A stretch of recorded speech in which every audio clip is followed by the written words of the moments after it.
జగిత్యాల జిల్లాలో మహిళలు సద్దుల బతుకమ్మ వేడుకలకు సిద్ధమవుతున్నారు.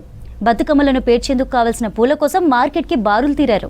మార్కెట్లో బంతిపూలు, తంగేడు పూలు, గునుగు పూలు కొంటున్నారు. కిలో బంతిపూలు 100 రూపాయలు, 20 రూపాయల గునుగు పువ్వుల కట్ట అమ్ముతున్నారు వ్యాపారులు. పూల కొనుగోలుతో జగిత్యాల పట్టణ కేంద్రంలోని మార్కెట్లు అయితే రద్దీగా కనిపిస్తున్నాయి.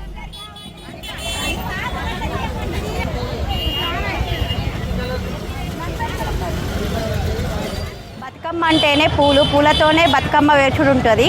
కానీ సహజంగా దొరికే పూలు ఇప్పుడు బాగా రేట్లు ఎక్కువగా ఉన్నాయి. అది తంగేడు పువ్వు, ఇది ఉట్టిగా దొరికే తంగేడు పువ్వే ఇప్పుడు అసలు కనిపిస్తూనే లేదు. 100 రూపాయలకి గింతంత పెడుతున్నారు. మరి గునుగు పువ్వు వచ్చేసరికి 100 రూపాయలకి 20-30 కట్టలు ఇచ్చేటోళ్ళు ఇప్పుడు 10 కట్టలు కూడా ఇస్తలేరు.